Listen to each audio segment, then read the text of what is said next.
Good evening, and thanks for joining us tonight to talk about Virginia's Student Growth Percentiles. First of all, we'd like to thank all of our teachers out there for inspiring our youth and volunteering their time and their efforts to join a very noble occupation. We'd also like to thank you for joining us to learn more about student growth measures, SGP in Virginia, and value-added measures elsewhere. We're going to talk about 4 things tonight on the agenda. The first is a short intro video from the Virginia Department of Education on SGP data.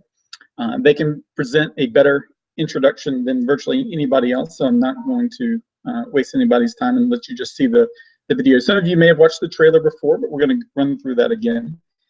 Then we'll see a presentation on SGP scores and why they matter. Then we're going to see SGP score analysis briefing. And finally, we'll end up with the data. We'll show you rankings and more. This presentation is on why SGPs matter. So teachers are our most valued resource in education. Great teachers, defined as those 1 standard deviation above the average on student growth measures, can increase the lifetime earnings of their classroom by over $250,000, according to Harvard and Stanford researchers. On the flip side, an ineffective teacher can lower classroom earnings by the same amount. And this effect occurs every year that a teacher is in the classroom. It's imperative that we properly evaluate the performance of our educators.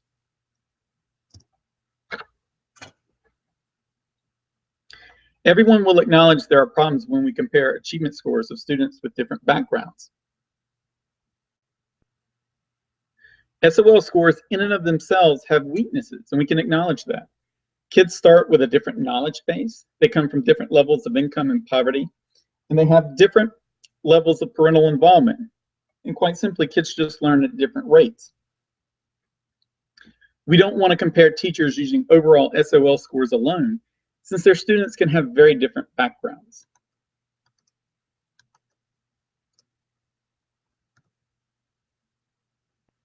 School achievement scores are highly correlated with income. In Colorado, where SGPs originated, all schools with less than 25% economically disadvantaged students had higher overall scores than schools with greater than 75% disadvantage.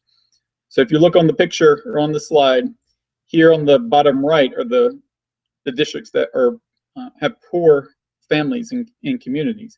On the left are the ones that are more affluent. The scores for a district in this group is always going to be higher than the scores over here. And that's based mainly on income, regardless of the effect of the teachers. This means the performance on SOL scores is more related to the affluence of the community than the quality of the teaching. However, there is virtually no correlation with student growth percentile scores. You can see there's high student growth scores both in the affluent as well as the poor districts, as well as low scores. Both high and low growth occurs in affluent areas and in areas of poverty. The question is, how can we use growth measures to make an apples-to-apples comparison of our districts, schools, and teachers? SGP scores can help. SGP scores show how much learning was imparted to students after you account for other factors, such as income, prior knowledge, and parental involvement. The bottom line, it's a more apples-to-apples comparison than just SOL scores alone. So here's an example. We commonly assume that the District of Columbia has a much worse school district than Loudoun County. We primarily assume that because of their standardized test scores. But what is the cause of those low scores? Is it the schools? Is it the students? Is it the parents? Or are there other factors? How do we compare the teachers and the staff of the District of Columbia schools with those of Loudoun County? And what if we swap the teachers and the staff of Loudoun with those of DC? Would the Loudoun scores drop to the current scores of DC? Or would the District of Columbia scores increase with our Loudoun's teachers and staff to the current scores of the students of Loudoun today? Nobody honestly believes the scores would flip. Loudoun scores would remain high, and the District of Columbia scores would remain lower. So we are left with the question, how do we fairly and accurately evaluate any Virginia school district when the income levels vary so much? It's not fair to just use SOL scores alone when poverty and affluence are the major factor. The answer lies in using growth measures like SGP. The next question is, are growth measures reliable measurements at all? How can one know if value-added metrics are reliable indicators of teacher effectiveness? If we could set up a thought experiment where we moved highly effective teachers from one school to another, we might measure the resulting scores at each school, both before and after they left. If the departing school had stable scores prior to the teacher's departure, we might ask, what effect did the teacher's departure have on those scores? If the arriving school had stable scores before the effective teacher arrived, what effect did the teacher's arrival at that school have on their scores? Likewise, can we see changes in scores when an ineffective teacher transfers among schools? What are the results when we expand the analysis not just to one teacher being transferred, but across a large set of teacher transfers and student test scores? If we could answer these questions, we could scientifically answer the question, do teachers have a significant impact on student test scores, separate and apart from individual student characteristics? Do the teachers have a reliable influence, or is it just random fluctuations? Well, fortunately, the Gates Foundation has invested large amounts of funding to study these very questions. They found that indeed, departing highly effective teachers caused the departing school's test scores to drop. The arriving schools saw a similar gain. The opposite was also true. When ineffective teachers switched schools, the departing schools saw an increase in their scores, while the arriving school witnessed a drop. Other states who have utilized value-added measures, such as Tennessee, have measured these same effects. This is no longer a thought experiment. It confirms that teacher effectiveness varies from teacher to teacher, and it plays a significant role in student outcomes. In summary, teacher effectiveness has been shown to be the single greatest factor in student achievement. It's greater than class size, school facilities, school leadership. While 99% of teachers were rated as effective in virtually every single district in Virginia, SGP scores for students span the gamut from 0 to 100%. Such teacher effectiveness, when you aggregate their student scores together, has a much greater effect than class sizes, which at best have marginal gains in the early grades at huge cost. If you were to lower class sizes by 10%, say from 28 to 25 students, that would cost 10% higher expenditures across the board for very minimal gains. Whereas we've already talked about the influence an effective teacher can have. As a parent, I would rather have a highly effective teacher for my child than virtually any other factor in their education.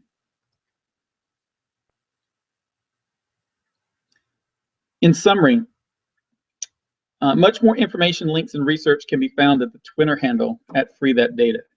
It's time to make this data available to the public, the value-added measures in SGP, and to utilize SGP data in evaluating and improving our schools. Okay, that completes the first presentation on why SGP matter. Next, we're going to get into the release of data.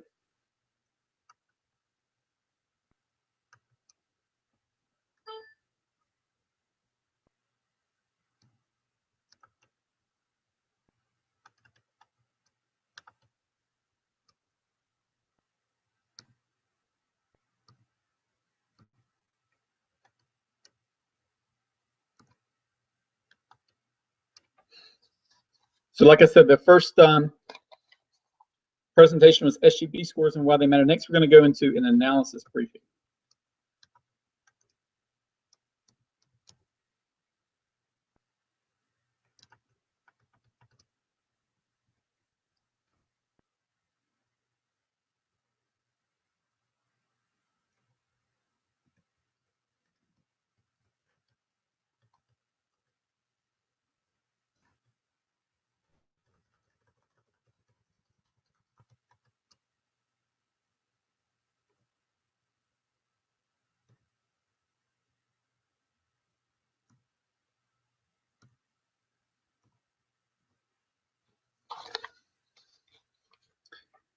In the analysis portion, as you recall from the previous briefing, school achievement scores are highly correlated with income. In Colorado, all schools with less than 25% economically disadvantaged students had higher overall test scores than schools with greater than 75% disadvantage. However, there's virtually no correlation with student growth percentile scores.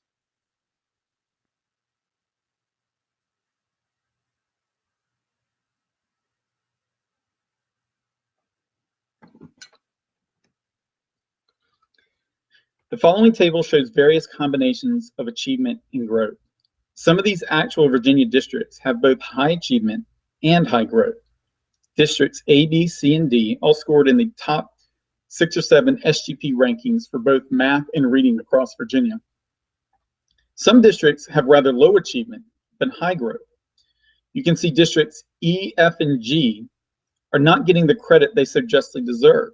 Their SOL scores are much lower than the districts in A, B, C, and D, but they have very high growth ranks of 6, 8, and 13.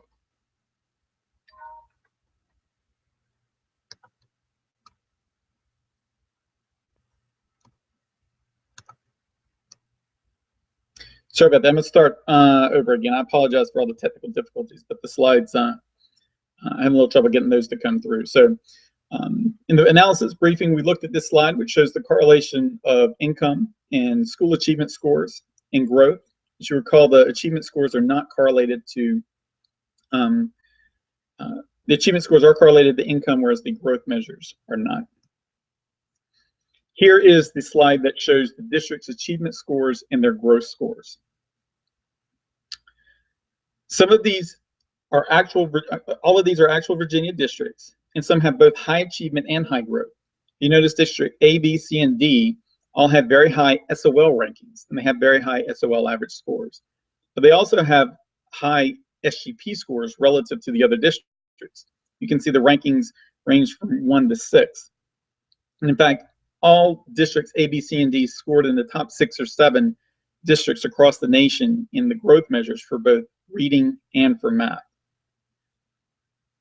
Some of the districts have rather low achievement scores, but actually high growth. Districts E, F, and G are not getting the credit they so justly deserve. Their SOL scores are much lower than districts A, B, C, and D, but their growth percentages of 6, 8, and 13 are still relatively high. They are imparting, these teachers and administrations are working with disadvantaged students, and they're working miracles. They're actually teaching them and improving their knowledge bases. But if you just looked at it from the outside for the achievement scores, you would think that they were underperforming. And finally, District H is an example of a high-performing district with very low growth. Its SOL ranking is 30 places higher than its growth measure ranking. So it has an SOL rank of 8, but its growth measure is 37, because there's a big disconnect there. And this disconnect is one of the highest in all of Virginia. Typically, the administration of such a district may be focused on the wrong priorities. Without SGP scores, it is impossible to discover districts such as these who are not serving their advantaged students very well. So an affluent community who has high SOL scores, one would never know that their growth is actually low unless you release the growth scores.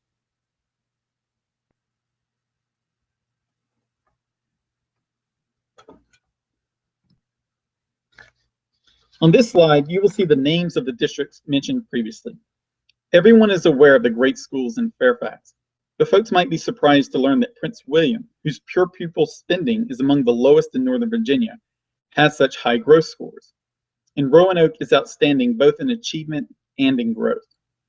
But the real credit should go to districts like Manassas City, Roanoke City, and Hampton City Schools. These educators have stepped up to the plate and are making a huge difference in the lives of their disadvantaged youth. But from the outside, not many people would give them credit. Their administrators and their teachers are doing a remarkable job. And lastly, we come to a district such as York County. It has among the top achievement scores in the state, demonstrating there is outstanding human capital in its students. But the administration hasn't lived up to expectations in terms of academic growth. I imagine things will be turning upwards for York County since they recently acquired a new superintendent. I hope the district that hired York's last superintendent bothered to look at the growth scores before hiring him. Or at least the new district should consider the growth scores when they evaluate the policies that the ex-York superintendent will propose for his new county.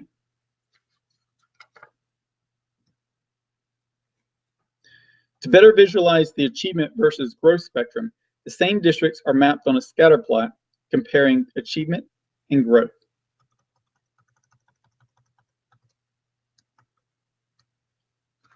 You can easily tell which ones are outstanding in every way. The districts in green are high in both achievement and growth. The blue districts are doing amazing work with disadvantaged kids. Even if they never reach the high achievement quadrants to the right, they are making significant differences in the lives of children and would be highly commended. Their growth scores are among the highest in the state. Some might even say that educators in the green, blue, and black districts are being underpaid, since the value they add to their students' future incomes is enormous. As we referenced in the previous briefing, if you have a teacher with one standard deviation above the average, she increases her classroom's lifetime earnings by $250,000. And if we look at red district, it simply has not lived up to the potential of its students. They obviously have high achievement, but they're not growing as rapidly as the other districts in their academic knowledge.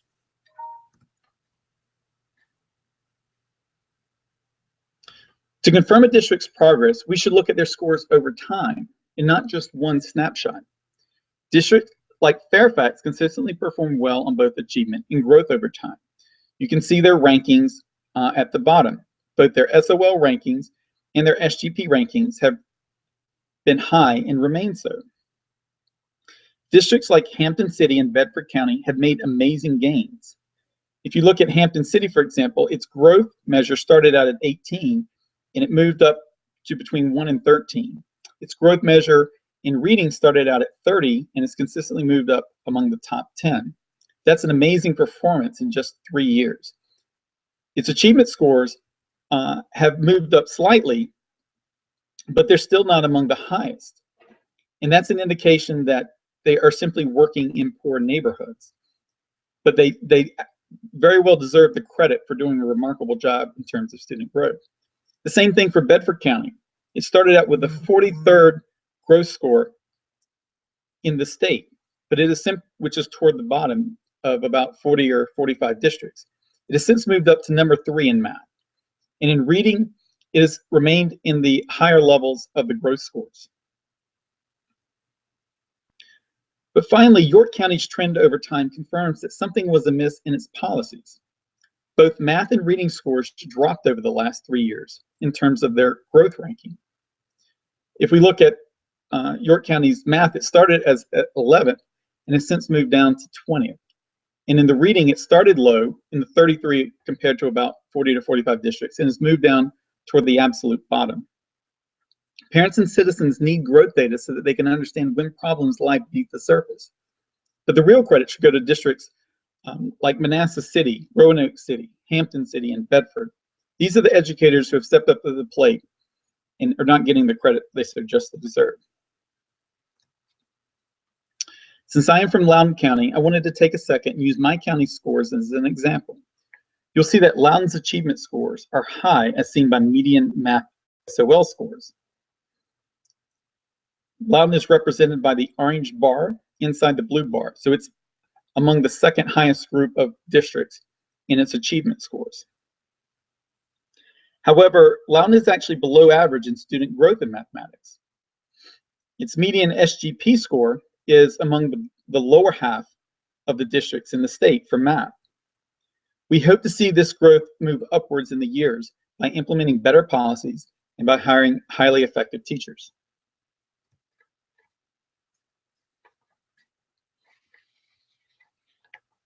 You'll see that Loudoun's reading achievement scores and its student growth are both high on these charts. So not only does Loudoun have among the highest reading scores as you would expect for an affluent community, but its growth is also very high. This means that Loudoun's policies and its teachers are very effective in imparting academic knowledge to students with a large amount of human capital. But we see from these diverging scores that it is possible to have different outcomes among various subject areas. Loudoun is very high in reading, but its growth is mediocre in math. Recruiting more STEM majors to its teacher ranks might be a way to improve Loudoun's overall performance, strengthening its mathematics instruction. Teacher effectiveness has been shown to be the single greatest factor in student achievement, greater than class size, school facilities, school leadership, etc. While 99% of teachers were rated as effective in virtually every single district in Virginia, SGP scores run the gamut. The U.S. Department of Education, the Virginia Department of Education, And educational foundations like the Gates Foundation have all urged districts to use objective growth measures in the evaluations of teachers and principals. In fact, funding via the Secondary Education Act requires that growth measures be used when available and appropriate. We say available and appropriate. They have to be available for the teacher that taught the class. So if you taught social studies and there's no SOL score, it's not relevant to you and it would not be used. SGPs would not be used in your evaluation. And when it's appropriate, you have to have a sufficient number of scores before you can evaluate a teacher. If you have 5 scores from 1 year, that's not sufficient. But if you have 50 scores over a period of 2 or 3 years, then it becomes much more reliable. But unfortunately, our districts are not doing this. And if current VDOE ESEA waiver is approved at the federal level, our growth data will be further watered down. The Virginia Department of Education is trying to remove student growth percentiles from its calculations. It wants to show if the student has made growth, it will give you credit, the teacher in the school credit for that. If the student has dropped in its scores, it doesn't want to report that at all. So it's kind of a heads I win situation, tails I don't lose. And the question is, can we afford to allow this critical data to be hidden from the public and omitted from educator evaluations? I want to take a note to put a disclaimer. Please note that growth measures should never, ever be used as the only measure of effectiveness. Research suggests that they should count for between 20% and 50% of overall evaluation scores. The Gates Foundation has invested in research that recommends in-person evaluations of a teacher to be the primary factor in evaluations, objective growth measures to have a significant component, and student surveys also to have a minor component. But all of these together will play a role in evaluating our educators. Okay, the reason why everybody showed up tonight was to see the data for the students and the districts and the schools across Virginia. But before I'm going to release the data, I want to make some disclaimers that were both provided by VDOE and are based on the analysis that you will see tonight. So first of all, this data has been publicly available since the Virginia Department of Education released it to me on February the 4th. They've since provided a follow-up drop of the data on February 11th that had revised information. The lawyers who were aware that they could request this data via FOIA at any time after February 4th probably didn't know what to do with the data. And the tech analysts who have wanted to analyze it probably really didn't realize that FOIA allowed them to request it after February the 4th. I've intentionally not made this fact known that the data was available because I wanted to take the time to analyze it and to make sure the results were reliable before releasing it out. I understood that other people may acquire the data and release it ahead of me, but I was unwilling to do a cursory review and just push data out the window so fast. VDOE is charging me over $1,000 to write the code to produce the data from their database. However, now that that code has been written, anyone can request similar data from the Virginia Department of Education for free, since all they have to do is run the code and produce your results. I will also be placing all of the data I have received in an online folder for others to analyze. Since there are over 6 million records, the spreadsheets limit the data that is shown. However, I will be placing an export of my database schema that others can import for their own analysis. Simply import the database schema, you load the test data, it has all of my calculations in it, and you are free to manipulate those as well as additional ones for your own analysis. Hopefully this should expedite everyone's analysis as much of the calculations and data mappings are already done for you. There's been conjecture that people were looking to make a profit from this data, but obviously with the data being free, imperfect competition prevents anybody really from making a profit. So nobody is in the business of making a profit from any of this data. It's solely to spread the information to the teachers, the schools, and the districts on how to improve. Some additional points to note: data were from the records that were given to me by the Virginia Department of Education when student identity could be compromised. Thus, groups with less than 10 students, for example, a 3rd grade math class at a small school, were not provided by VDOE. And that's understandable, but as we'll see, it doesn't make a significant difference in the analysis. The data also includes retest scores. So if a student took a test and then took multiple retests, they are included in the data. All of my analysis tonight did not include any of these retests. scores to simplify the analysis. Additional records were suppressed by VDOE when it was deemed they would paint an inaccurate picture of the school that was instructing the student. For example, if you had a transfer student and he transferred from one school to the other, it may be unclear which one provided the greatest impact on his scores. So those records were withheld.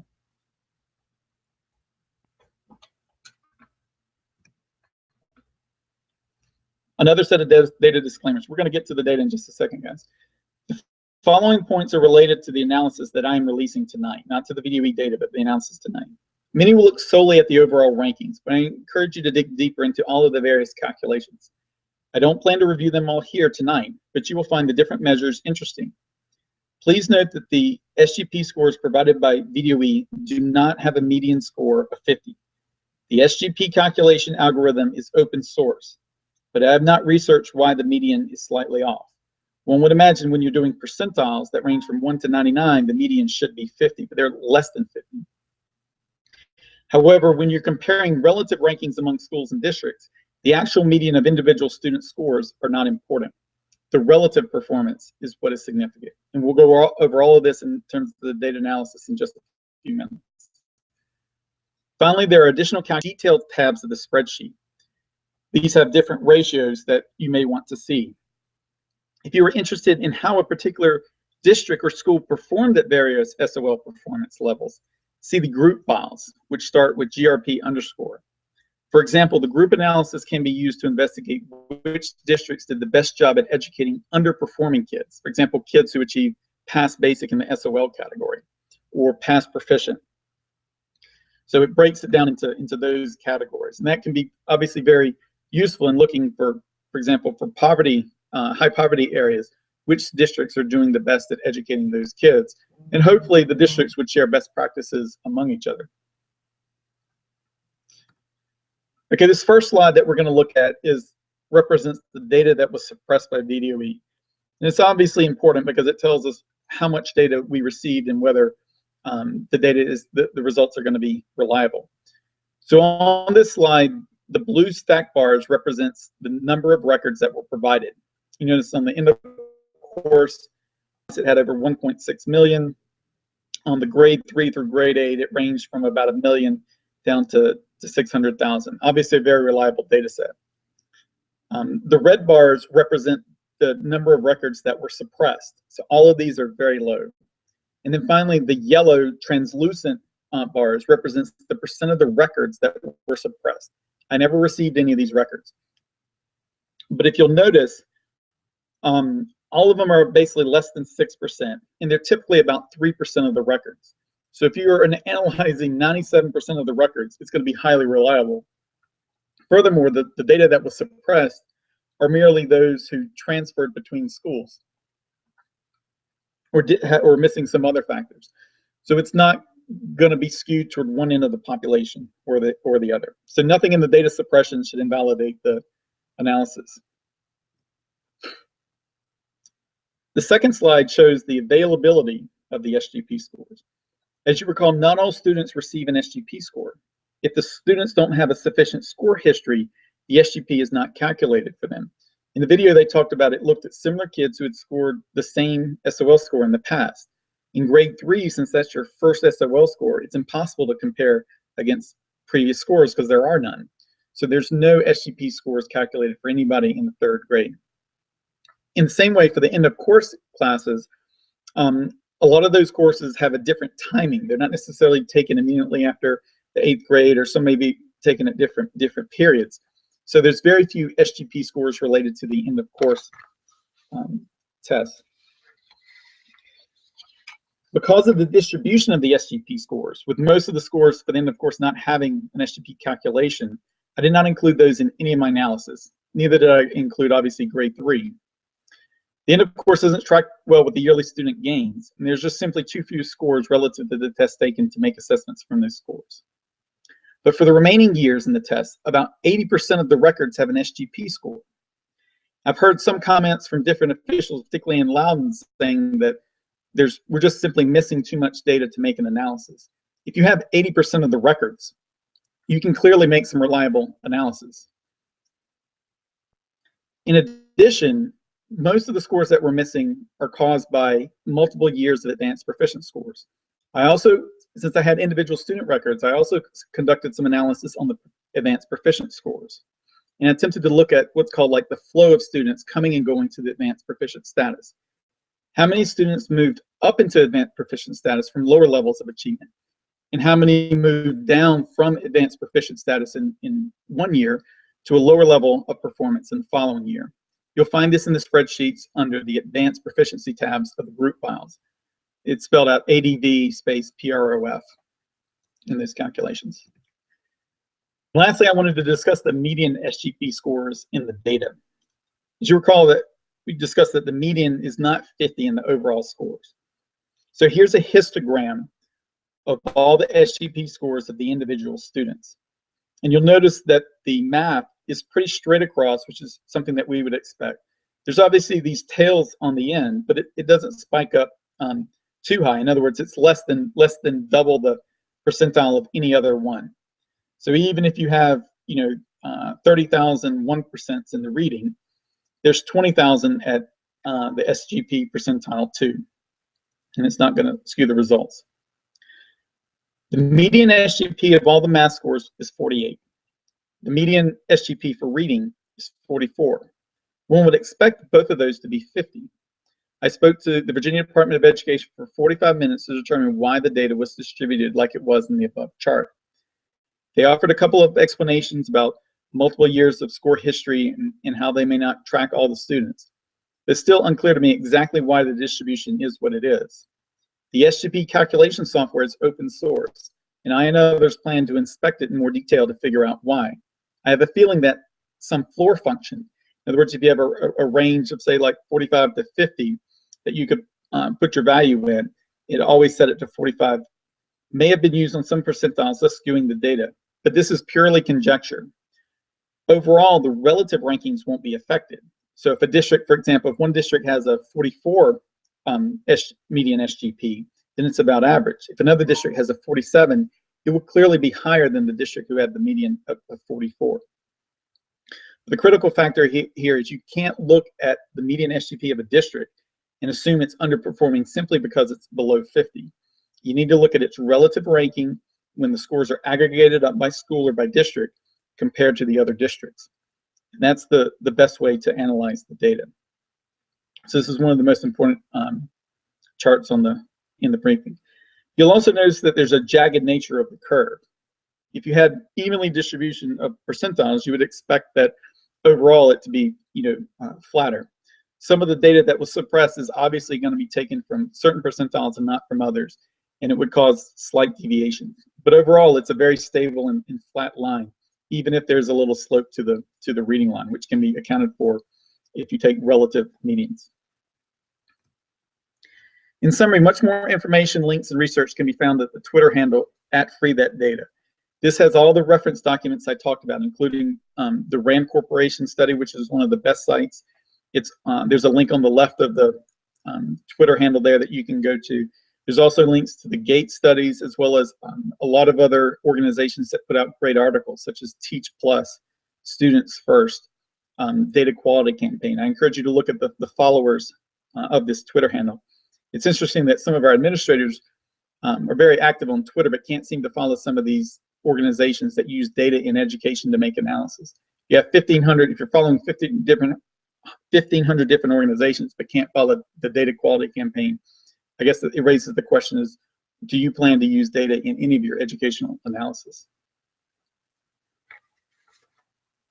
Okay. That concludes the presentation portions of the demonstration. Next, I'm going to bring up the actual analysis, and we'll walk through what some of that information entails.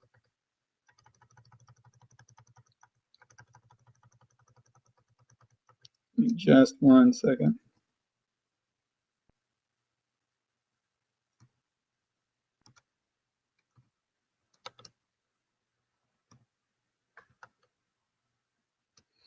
So once again, we've done the score analysis briefing. Now we'll do the data rankings.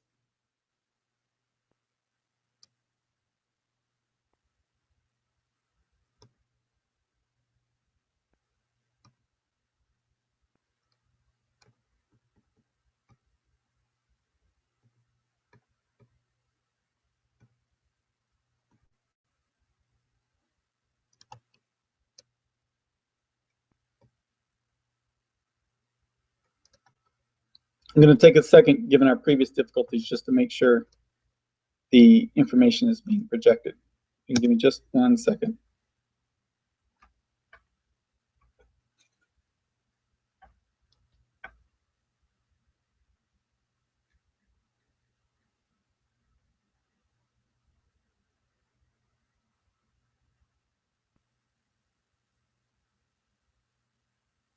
Okay, there we go. That's clearly showing. Apologize for the delay, guys. This is my first time doing a web conference on Google Hangouts. And we'll edit this video up so when other people watch it, it'll be a little bit cleaner and can re-release it.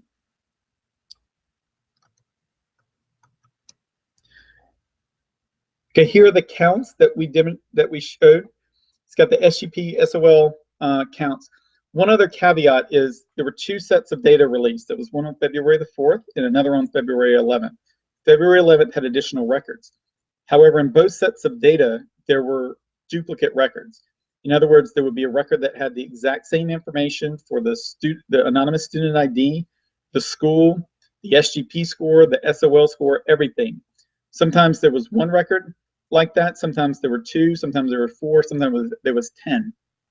So obviously, that may slightly affect the median. So all of the analysis you're seeing right now has unique records. In other words, all the duplicates were stripped out. I've been in touch with the Virginia Department of Education to have them rerun their analysis to verify the records and send us a new data load. And I sent them the algorithm I used to strip out the duplicate records. However, please note, I've conducted 3 sets of calculations, one on the original February 4th drop, one on the February 11th drop, and now with these unique records. All of them have shown that basically the districts in the exact same order with highly consistent median SGP scores. So the fact that you have slight differences in the data sets may move the curve up or down, but it doesn't affect the overall rankings of these.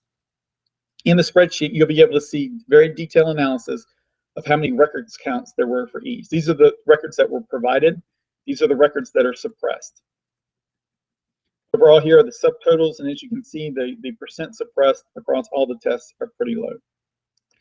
Here's the chart that was used to generate the available scores, where the SGP is available and when the SGP is not available.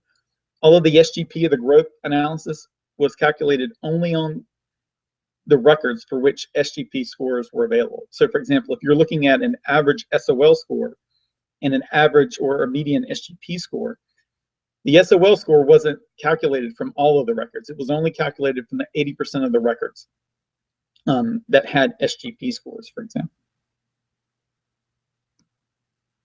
And here is a list of all the counts by individual percentile for both reading and math. You notice they all have basically 10,000 records each. So at 10,000 records, you're no longer dealing with just a handful of records here or there.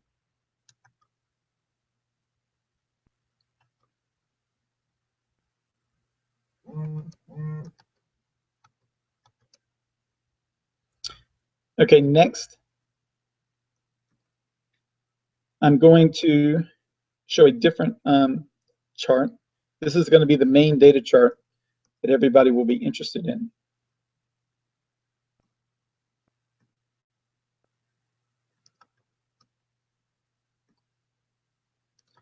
Once again, I'm going to take a second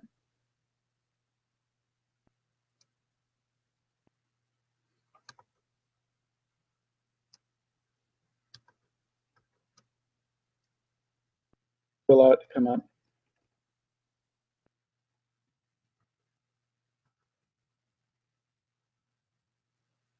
There's a slight delay in the YouTube feed, so I'm going to verify it's coming through on YouTube. You're probably going to see it before then, so there'll be a little delay while the feedback occurs. But given my technical problems, I'd rather. Okay, there we go. I know it's a little small. I'm going to move these files over as soon as we finish the presentation. So if you notice, there's a bunch of tabs down here across the bottom. And it starts with more high-level data and goes to more detailed level data. Here is what we call the division summary.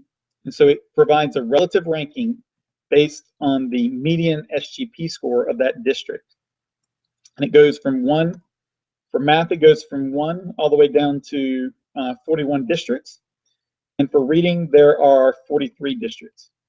You'll notice some color-coded rankings in here. So the light green are those that scored in the top 25%. So if you rank everything, obviously you can download these spreadsheets and sort them any way you want. But if you rank them by the SGP median score, obviously the top quarter is going to be in green and the bottom quarter is going to be in orange.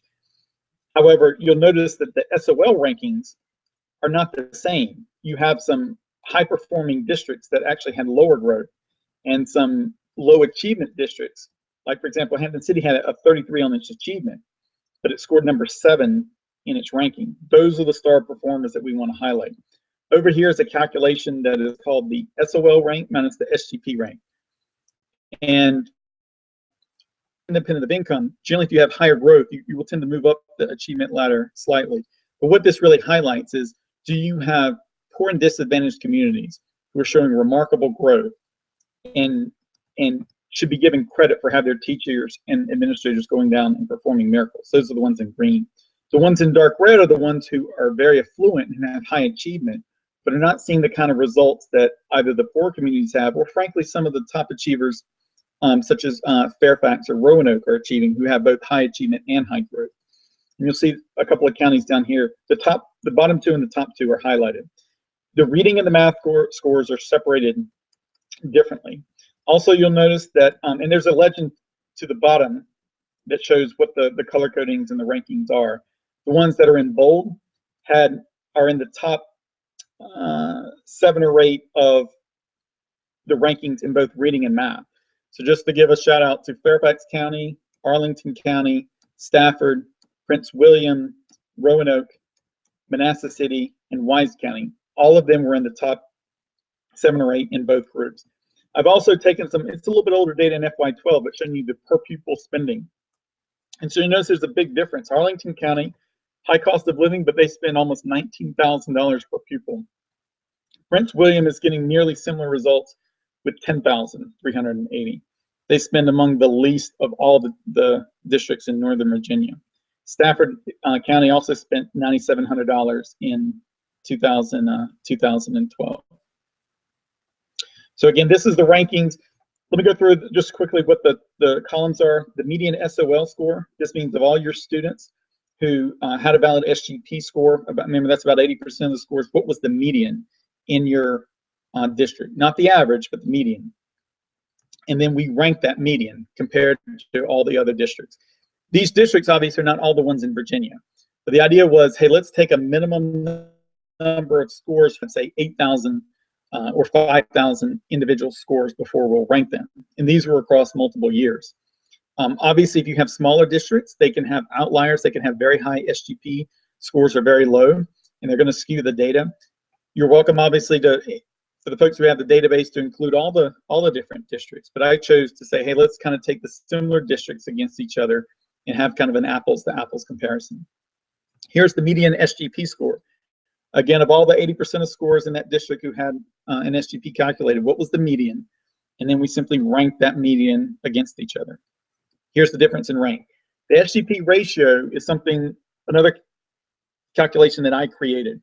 Virginia Department of Education reports the SGP scores in 3 different categories. And in the teacher evaluations, a lot of that's how it's recommended to be used. So you have high growth, that's a SGP score for an individual student of 65 or above. A low growth would be 35 percentile or below. And a moderate growth would be between 35 and 65%. This SGP ratio looks at how many students had a high growth versus low growth compared to all the scores. And if you'll notice, there's a note in these that you can look at to see what the actual calculation was. So in this calculation, for example, you get 3 points if you have a student with high growth, 2 points if you have a student with moderate growth, and 1 point if you have a student with low growth. You add up the high growth students, you add up all their points, and then you divide by the total number of students. And it should average out to be around 2. But given that the median SGP is slightly lower, the average is going to be slightly lower. Any school with a score of 2 or higher is going to be very high. Any school with a score lower than, say, like 1.8 or 1.85 is going to have a lower. So it's not quite the same as the median SGP, but it's just a different calculation. The notes are not in every tab across the spreadsheet. It's generally on the first one. Next, we'll go to the division details. So if you'll notice, this has a lot more numbers across the chart. And again, some information at the top. Total rankings, meaning how many districts were included in this analysis. The sheets will have different numbers, but on this sheet, there were 41 different districts in math, 43 different districts in reading, and the minimum number of scores you had to be included in this calculation was 5,000 for math and reading. So the districts with lower scores are just simply not included. Other people can include those in the calculation. So we have basically the same information across the top as the summary slide. And then I'm going to run through quickly on this slide the other calculations that are included. These are basically included in most of the tabs. So we have the average SOL score as opposed to the median. This is the average. We have the maximum SOL score. Typically for a lot of districts, that's going to be 600. If any student that scores 600, that'll be your score. The minimum SOL score, the mod, most common SOL score. Then we have the average SGP score, a max SGP score, min, mod, score count. How many different scores did they have in the district? Again, this has to meet the 5,000 threshold to be included. Then we have the SGP high ratio. How many students achieved high growth relative to your overall percentage of students? Obviously, this should add up to 1, right? The high, moderate, and low growth. So obviously, a county like Roanoke, who did amazingly well, has 41% of its students, nearly 42% scoring in high. That's a really amazing score. Then over here, we had different rankings. So the first rank, we talked about the rankings before. We had the median SOL and median SGP. Here we have a ranking based on the average SOL, average SGP, rank based on the SGP ratio. And you can take a look, but the SGP ratio is a slightly different calculation, but it's very consistent. So that's one of the things that proves the reliability of the data. Is a lot of the different calculations have the same kind of ordering effects. Here is a ranking based on what percentage of your students were in the high growth area. Here, what percentage are in your low growth or moderate growth, and then what percentage were in your low growth. And there's not a great with the moderate growth. For the low growth, you scored well if you had a small number of your students who were in the low ratio. And the high growth had a high number in your ratio. For the moderate, these rankings are not going to be that relevant because your moderate is basically in the middle. But you can scale down and you can see all your different districts. Okay, here's the histogram. If you notice, we had charts in the presentation based on the histogram. And typically you expect to see a fairly normal distribution of scores across the district. Here you can see the math SOL is fairly normal. It's fairly well behaved with lower tails. And again, you can set up different bins or different buckets by which you want to score it. But typically it's both of these scores are gonna have a large number of districts in the middle and then tail off on either side. This is the SGP. The orange simply represented where my county, Loudoun, represented. Again, in the math, they had high SOL scores, but for math, it was below average in the growth. And then for the reading, Loudoun had both a high SOL score and a high growth measure. One other note, here are the median and the standard Ds for the SOL and the SGP. This is not for all the individual student scores. Or this is for the students that were included in this analysis, right? So you can see that the standard deviation for the SOL is about 10 points for score 436. For the SGP, you have a standard deviation about 3.5 percentile points with an average about 43. Average, the mean and the standard deviation for all of these kind of subset of the overall scores. So it's not all the scores in the entire database. The next is we're going to look at the division year. In other words, we separate out each individual school year and then we rank them based solely on that data. So obviously you're going to have fewer scores. So the minimum scores to meet this threshold is 1,500 in math and reading. And here's the total number of districts that were ranked. So about the low 40s for each math and reading. And you'll notice that a lot of the districts stayed the same. So, you know, Roanoke continues to score high in all of the different years. So it's number 2 in 2012 and 13 and continuing on down. I won't go through all the data because you can, I'm going to move it over to the public folder and you can analyze all that as soon as we're done talking.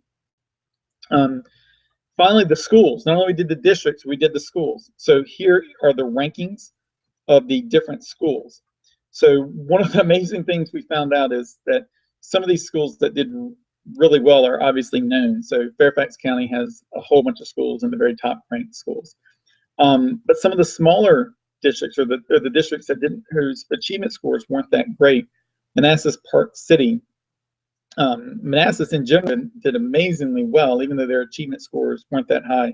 Same with Roanoke and Roanoke City. In fact, a lot of people are familiar with great schools. I picked out 4 or 5 schools whose great schools ranking didn't really mesh with how they looked in this growth data.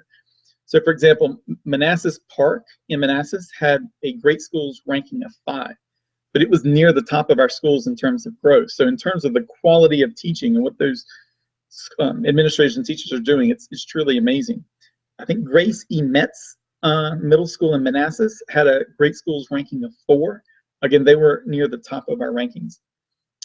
Aberdeen Elementary in Hampton City had a great schools ranking of 2, but they were also near the top of their rankings. So in terms of growth, those are the educators and the administrators who really need to get credit, because I imagine up until this point, without this data, there's no way anybody realized the amazing things that they were doing in those schools. And George P. Phoenix Elementary School in Hampton City also had an amazing school. They had a score of 6 in the great schools, but obviously they had a great ranking here. I don't want to go through all the different schools, obviously, but you can take a look and obviously resort the table as you want. Again, everything is ranked based on the median SGP score as the default. The green highlighted is the top 25%, and then it goes down to the orange, which is the lower 25%.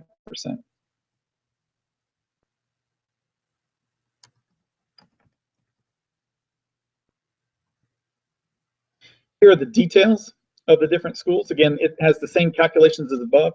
The calculations aren't detailed. Go to the first tab of each sheet to see the results.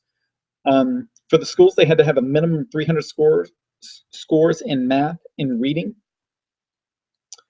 And there were 1,142 schools ranked in the math, 1,104 ranked in the reading.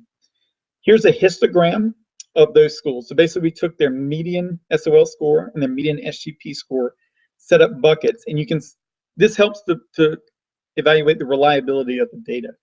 So first we'll look at the median SOL histogram, and it looks very normal. It's got a little bit longer tails, but it's basically a normal or Gaussian distribution where you have high in the middle and then it tails off on both sides. So most schools do about the same, or a lot of schools are centered in the middle. The growth scores actually look the exact same way. So most of the median growth scores of the districts or the schools are going to be centered here in the middle. And the same is true for the reading scores. We'll scroll down here. So this is the SOL score, very similar to a Gaussian distribution, and the same in the growth scores. Once again, the mean and the standard deviation are down here. You'll notice that the standard deviations are going to be higher for the schools than they were for the districts. Obviously, that's because you have a larger sample size in the districts, so you're going to kind of get a convergence around the expected value of each school. But still, it's very well behaved in terms of an SGP score of 44 and 6 for the reading, 437 and 15 for the SOL score for the reading. If you were to use this at a lower level, say at the teacher level, you're obviously going to get a higher standard deviation for both of these. And that's one reason why VDOE recommends a minimum number of scores. Typically, I think they like to get 40, and they like to get it across multiple years. All of these aggregate data for the school and the division histograms use 3 years worth of data, and we showed the minimum counts that they had up above. The VDOE teacher guidelines recommends using at least 2 years of data and trying to get at least 40 scores so that you have reliability. Obviously, it would be highly recommended that the VDOE puts out what the average and the standard deviations for those scores are, so that administrators and schools can know how much reliability or how much confidence they can place in those. Finally, we'll look at this has the school year by detail, so it has all the other calculations and rankings in there, and it has it by year. So you can track your school by year and see if it's been improving or if it's been moving down in the rankings. That completes that chart. So now we'll jump back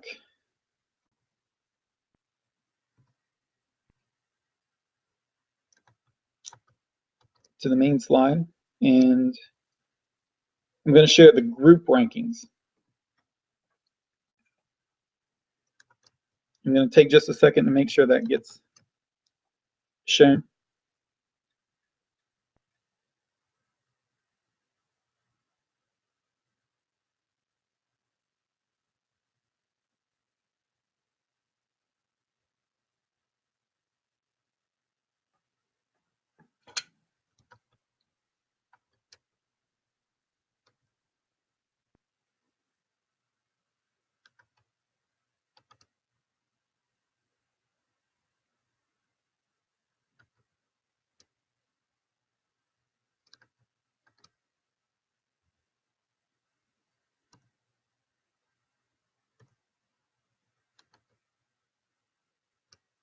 Okay. I see it on the feedback loop. I know there was a little bit of delay. I apologize once again, but the technical difficulties, I just wanted to make sure it came up. So here, for example, is the division scores, but instead of doing it solely by all the students together, it's broken down into SOL proficiency. So you can see a ranking of schools or divisions by failed basic. In other words, if they, and there's different cutoff points, the VDE can define these, but basically if they had very low scores, how did the districts compare?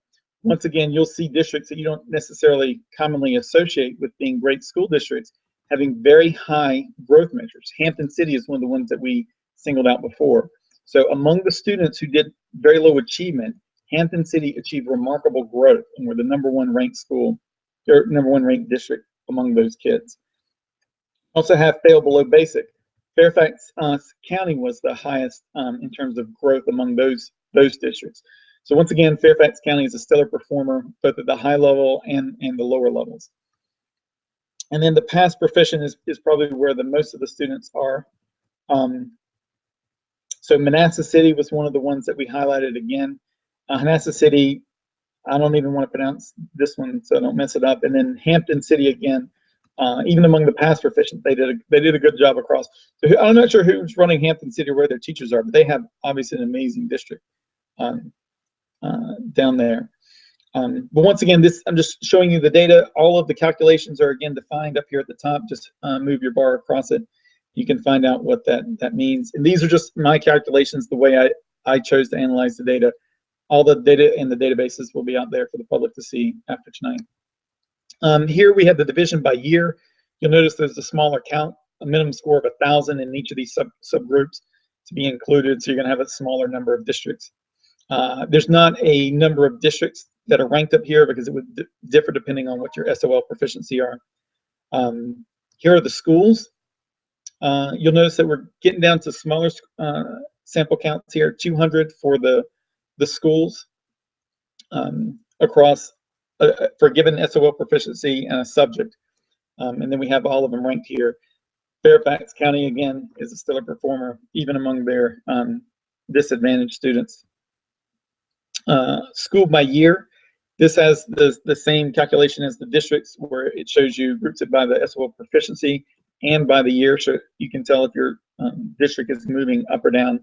And I think there's about 6,000 records, 4,000 or 6,000 records, so plenty of records in here. Again, the school had to have a minimum of 100. Compare that to the teacher evaluations, where VDE recommends at least 40. So we always have, in all of these calculations, the 100 was the minimal sample size in any of the calculations. And last, you may have heard me reference the advanced proficiency calculations that I've done. I had individual records for anonymous students, and I had their SOL score and their SGP score, as well as their different categories. So what we did is we looked at the number of students that increased based on from one year to the next, from below advanced proficient to advanced proficient. The number of students that dropped out of it. And then we have an increase to decrease ratio. So how did that compare? And once again, don't look at necessarily, is 54% high? I mean, ideally we would expect one to have like, say, 80%. But it's really the relative rankings, because once you have a large enough sample size, generally you can discount any bias of the data. Obviously, the reading scores were much higher for all of the districts. Apologize for some of the formatting as I posted in with the different sample sets. And again, this is not meant to be a definitive ranking. It just simply provides more information on advanced proficient scores. Typically, there was no SGPs for most of these scores. Percent moves tells you how many of the students moved either up or down in that year. Score count tells you for a given district how many students did they have who scored in the advanced proficient category, and then obviously the rank, and the rank is set up by both reading and math and by districts. Have the same amount of information for the schools. Again, we have to give you caution here in terms of using the data, as it can help provide, but if there's not as many scores, then you want to just be careful. Manassas City, again, this Gracie Metz was one of the ones that didn't have the highest ranking on great schools, but you can see it ranked first, even among the advanced proficient, for its count, where it had huge numbers of, particularly in math, that increased. So I'm not sure if they got some Teach for America teachers or what they have down there, but obviously they're doing an amazing job. So basically that completes our presentation tonight. I'm going to try to turn on the chat feature to see if anybody has any questions that they may want to ask, and see if I can figure out how to get the chat to work. But I also begin to look online. I'm going to remain online for a little bit longer and see if there's any questions that are posted online. I'd be happy to answer them. In the meantime, I'm going to begin moving the files over to that shared public drive.